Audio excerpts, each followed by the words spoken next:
Assalamu alaikum wa rahmatullahi wa barakatuh. Welcome to a quick little talk, 117th in Lorain. I'll be your host, Isa Sharia. Enjoying kind of a little bit of an overcast day here on the west side of Cleveland, Ohio.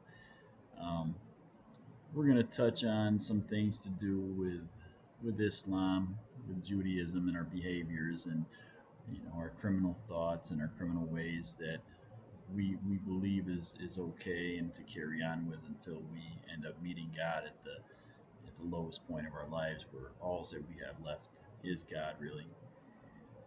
So a lot of times at night in prison, I would sit there and I would doubt the existence of God. I would doubt everything. I would doubt that anything was supposed to be in any certain way, and that my life would ever be able to rebound, and that I would ever see the light of day.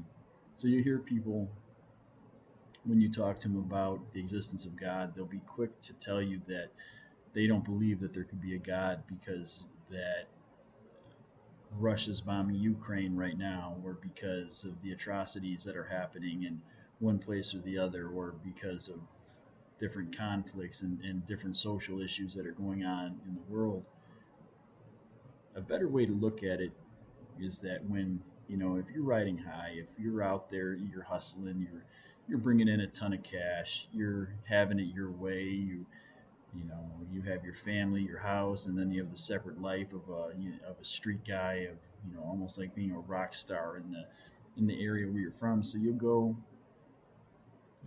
spend tons of money, go to clubs, drink, take part in all this illicit bad behavior, and it's so normal in society that if you don't support this kind of way of living or this way of thinking, you're kind of ostracized and kind of pushed aside, especially around the youth in the inner city, kind of the urban new age hip hop environment. Now the tragedy in all this is that it's once again the shaitan is winning the battle, because he's drawing us away from what is right and what we're supposed to be understanding, and what's supposed to be part of our programming, to be more human and less beast like.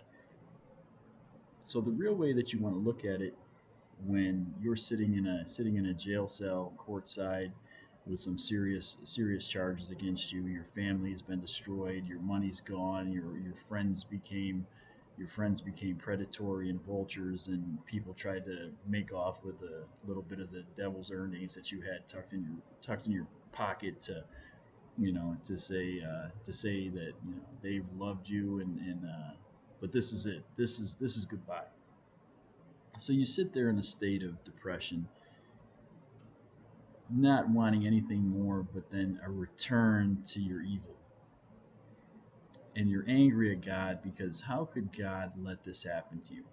How could God have taken your family? How could God have taken your wealth? How could God have done all of this stuff to you, left you locked in at 9 p.m. in a cell by yourself with nothing but your anger and your thoughts resonating through your mind, to the point where the ruminating going on between your ears and your brain is so loud that there's nothing you can do to turn down the volume, and nobody knows this is going on except you, because the volume is only inside your own head. So the way you really have to look at this is that when you're riding a shaitan wave, a evil wave, a wrong wave, a bad path, you ride this wave as high as it can take you and as far away from God as possible. It becomes natural for you to get used to this kind of lifestyle, and thinking that you can sustain it forever. God's job is to knock you off this wave. And if he knocks you back 2 steps, you're just gonna dig your feet and hands back in, and you're gonna try to climb back up them 2 steps. And he needs to take and knock you all the way off the wave, and make sure that you fall all the way from your idea of what's great, and get to a point where you're left sitting in the basement of the basement, nothing left with enough food and water to survive. Your need for ego and ability has been walked over and trampled by people that you thought were lame and had no idea what it was to truly exist. All of a sudden, the man you see at the store at night coming home from his job as a corrections officer, who seemed like a common worthless human being, is now he's ruling your life. He's telling you what to do. You get very angry, and you get very angry, and you dislike that God has done it to you, and you say, I don't believe that there's a God, because why would God have done this to me? The facts of the matter is that the only way Allah subhanahu wa ta'ala can reach you and get you to love him and see him in the manner that you need to again is to take everything from you, so you're so low that all as you have is him. You have to get to a point where, you read, and they always say that to be truly successful in life, that for a Christian would say that you have to love Jesus more than you love your mother and father and spouse and children and all that. And it's the same really in any religion. You have to love people and love life and love everything as much as is humanly possible. It is a prerequisite that you love God more than anything. So if you love yourself and that's all you're worried about is yourself, because when you're in the streets, like I hear people talk all the time, especially people trapped inside the system still. They like to talk about how they did it for their family. They did this for their family, they did that for their family. Well, I was a man who had plenty of money. I'm not from a metropolis. I'm not from Atlanta. I'm not from Los Angeles. I'm from a small little area, little city west of Buffalo, New York, where if you had $100,000 to your name, you were a millionaire. That was just how the inflation or the cost of living and what people had. That's how it all it looked to be. You didn't need $20 million to be superstar rich in the area where I'm from. So you don't really think that you'll ever lose that. You think you'll be able to keep going on, and when God strips it of you, all these people that you surrounded yourself with, and they keep coming around, you're like, they love me, I'm their God, they love me, I have only I can give them, I'm saying, what I have, and what they want, what they need to get that from me. This is the view that you have as you're worshiping yourself on a daily basis, and in an ego pride driven, insecure state of mind, really, that happens in the streets of the world today. So you use things as control to try to get people to worship you. And on the face value, you think you might be successful in this. You think that, oh, okay, I have a handful of followers, minion people, people who know how great I am and how great everything that I do is, and they can't possibly move on without me. I'm saying? Me. And God knows all. Allah subhanahu wa ta'ala is sitting there and he's watching you set yourself up for his big entrance into your life. And how you take this entrance is really going to depend on what he's preordained for you. So as you built yourself up in your head to be this godlike figure who is so important and in control of so many people's lives, and they're dependent upon you and your mercy and compassion to help them get what they want and what they need. Allah subhanahu wa ta'ala is watching, just watching you. And he's waiting. Gonna see just how far you're gonna take it to try to play God in this life of yours, this life of his, really.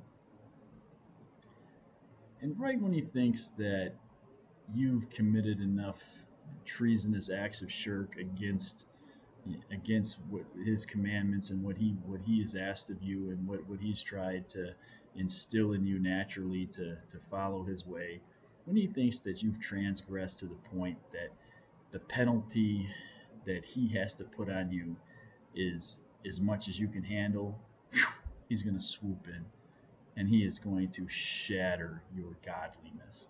He's going to shatter everything in your mind that you've built up that sustains you on a pedestal like Pharaoh or makes you think that you are the king of something. And when he does that, if you're fortunate and he's chosen for you to be able to see and hear again, eventually he'll eventually he'll let you enter the fold and begin to and begin to worship him, because you're going to be sitting in this cage.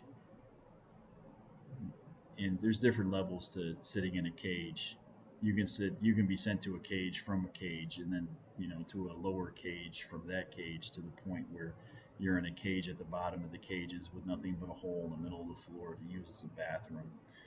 And this is going to be such a different view than you've had from the point of time where you were riding around on rims, cheating on your spouse, trying to consume and have everything for yourself, and you wanted to be the one that handed it to others. And now that thing opens up in the door, and somebody slides a tray in. This is it. That's it. That's all that you get. That's all that you get, God. You're Mr. God sitting in this cell, and Mr.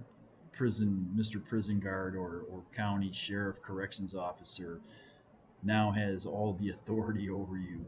You were the one you know who made the legislation for what the people who knew you were going to live by, and how they were going to move, and how they were going to worship the how are they going to worship the crumbs that you gave to them. And now this guy with a high school diploma that you thought was a loser and a small man in the grand scheme of things, making his 60,000 $80,000 a year. He now is God to you, because Allah subhanahu wa ta'ala needed you to see that people that you viewed as insignificant in life, their role to you can greatly be magnified by the mistakes that you make, and your understanding of what it is to be a believer is not to believe in yourself as the ruling authority in the world, but to be in submission to Allah subhanahu wa ta'ala, our God himself, and to follow the directives and the rules. And so as God takes this all from you, the worst part for me in prison, in actually courtside, sitting there waiting for a disposition of my case, for a chance to know if I was going to ever come home, or if I was going to be gone for so long that nobody would even remember who I was by the time I came out. The worst part was the time in Niagara County Jail when they would tell us to lock in at night, and I would go into that room with nothing but my thoughts, nothing but my thoughts, my anger, my need for revenge on all the people who did something to me. Because how could they do something to me, to their God, to the person that they should have been worshiping, to Mr. Ego, so important to the world? How could they dare? How could they dare cross me at this time? So I would sit in this cell, trying to do anything to turn down the volume in my own head. It would just be screaming, just screaming. You need to get out of here, because you got to get them all back. You've got to make sure that they hurt for trying to take something from you.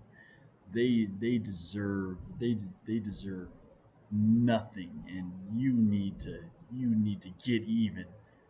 These voices are your own self screaming in your head, the ruminating, the volume in your own mind, your repeated thoughts going on. Oh, my wife is doing this. My best friends are doing this. How could they cross me? They're going to continue to do this. I'm I'm not important or vital to the situation no more, and I didn't think the world could go on without me being there. And God takes the volume knob and He cranks it all the way, all the way up. And there's nothing you can do to escape you. The volume in your head is so loud you can't get good sleep. The stress, the lines, the creases in your face, they start to form. The struggle within oneself with oneself is unbearable. You think God makes sure, Allah subhanahu wa ta'ala makes sure that He's not going to give you more than you can handle, more than you can bear, but He's going to put it on you so heavy that it's going to take you it's going to take you to the verge of not being able to bear it, because you're going to have to truly process all you've done.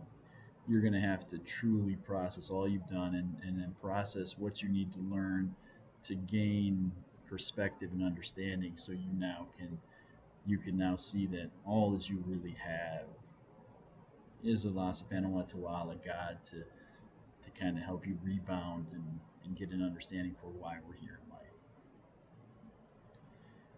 You live for the world or you live for God. You live for the dollar or you live for God. God will give you a dollar to sustain you through life, and maybe God will give you lots of dollars to live as you choose. Now, if you choose to live for God with the dollars that He's given you, the end times when you come to be questioned about it, Allah subhanahu wa ta'ala will say, "Look at what my servant has done with all that I've given him." And with me, my charities to people, I gave lots of money to help people. I did this in a time, and it wasn't in the way of God. Everything was just so somebody can say, "Oh yeah, Tony D helped this person with, he gave him the money to help him do this or help him do that." And that's a punishable act in God's view too, because you help for the sake of helping, not you help for the help. You help people for the sake of knowing that the blessings that Allah subhanahu wa ta'ala gave you financially to be able to do with what you think you choose to do, you do to kind of help further God's cause, not to further the image and the ego that you're trying to feed with it. Say, "Look at me, I did that. Let me put my name on this library that I built of ignorance that's going out to teach the world." You have to have that all torn from you. You know, it's not for you to spend in the way of you and to think that you're going to get patted on the back by God in the end. But by all means, your blessings that God bestows upon you could be enough money for you to enter Jannah or heaven in such a manner where He knows that you were out there spending in His way, and feeding the hungry and helping the people that needed the help in His name, not in your name. And that was a big mistake that I personally, and a lot of people that I've witnessed that have the same worldly struggles that I had. They do all of this because they want to be known as the guy who helped everybody. So as God gives you the rope to hang yourself with Him, if you're fortunate, and you look at that money doesn't mean everything to you. You're not miserly. You're gonna get out there and you're gonna find what you need with it, and you're gonna find a way to use it to help people get what they need with it. And with this, you'll be truly rewarded. I had to go to prison and watch cryptocurrency blow through the roof as my access to it that I had was so great beforehand, and now my access was limited, where I didn't have this money, and the access to my money, but I watched Bitcoin literally reach the stars, and the shaitan was letting me run the Bitcoin up.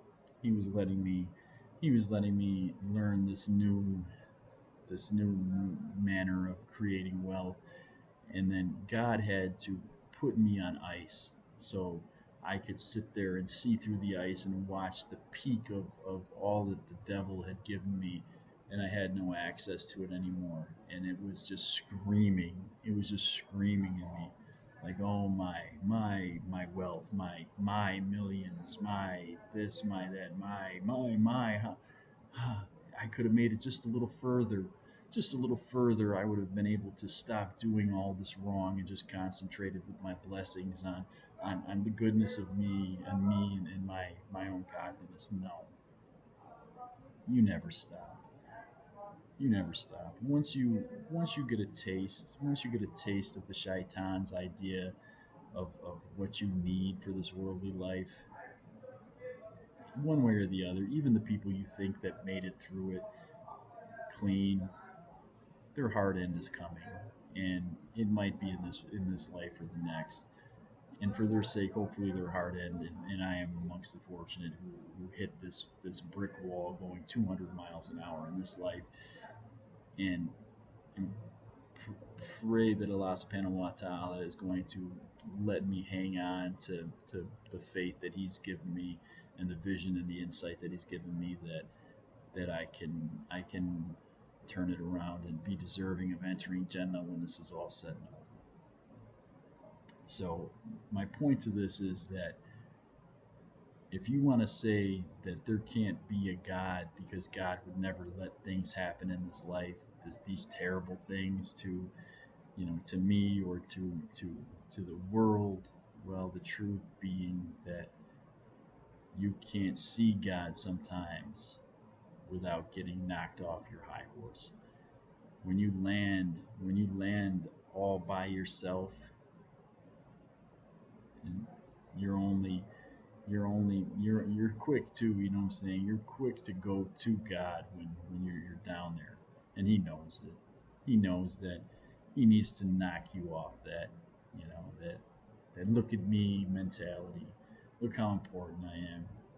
A lot of us a lot of us become dependent on that need to the desire to be loved by other people, and our concentration and our focus really should be able to be loved by ourselves, to be loved by God, and to be loved by our families.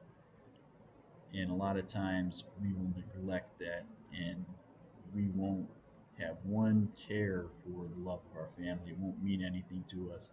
We won't care at all about how much our family loves us and wishes the best for us, or how much God loves us. We're only going to desire. We're only going to crave. We're going to love the. We're going to want the love of everybody else, but the things that are truly important to us. So we're coming up on a 25-minute mark here of my babbling, my little bit of understanding that I'm hoping that I can maybe share with you to help you be guided better when you make this decision. Because one thing that I know is that I didn't see the signs that were given to me. A very important person in my life was my attorney, Tom McKelvey, who he was the only real male adult figure that I had in my life, and he knew that I probably was probably going to hit the wall, head on, real hard, and he tried to give me hints to the accident of my life that was about to happen, and he helped me navigate through the system. He was able to make sure that I never took a beating by the justice system worse than I could handle on the local, county, state level. And instead of looking at my good fortune of having somebody that was helping me get through my criminal actions with minimal with minimal punishments, instead of saying, okay, oh, I beat the case. What I'm saying, I'm so fortunate because when I didn't know if I was going to beat this case, and the time I could have done, or the penalty was weighing on me, and I didn't want to deal with it. I didn't want to hold this punishment when it came to me. And God, Allah subhanahu wa ta'ala, put this person in my life to help me through it and to bear what was going to come. And I get off almost clean from everything so many times. And instead of saying, okay, my good fortune to have lived wrong for so long and to have made it through, now is my opportunity to learn from that, and learn from the mistakes I did. But no, instead what we do is we're like, aha, I'm the man now. What I'm saying? Like, nah, you can't stop me. Look, they tried to stop me. You can't stop me. I'm now I know. Now I'm gonna be even better at being worse. And you get right back in it, and you get this even bigger ego, with this air about yourself, where you begin to view yourself and your little minute criminal life as being unstoppable. I'm untouchable. And you don't read these lessons.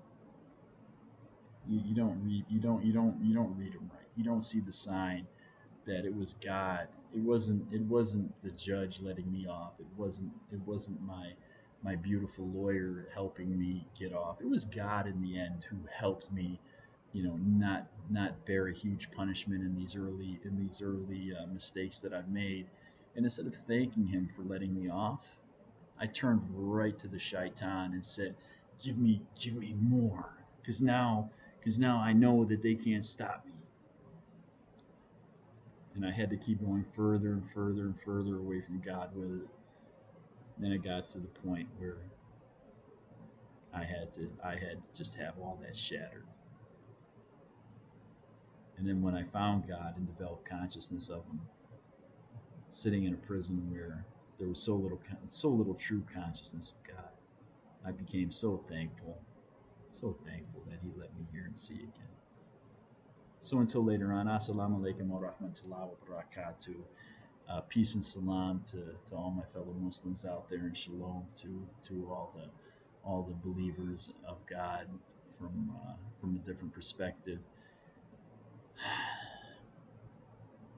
Take what I'm trying to tell you at what it's worth, and hopefully signs will come to everybody where they'll gain understanding, and be able to know that real there's real reasons that we're supposed to act in certain ways.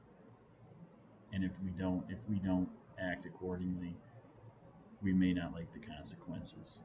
So Issa Sharia signing off from 117th and Lorain in Cleveland, Ohio. A place where anybody wants to try to escape a bad reality is a good starting point. And I love you all, and I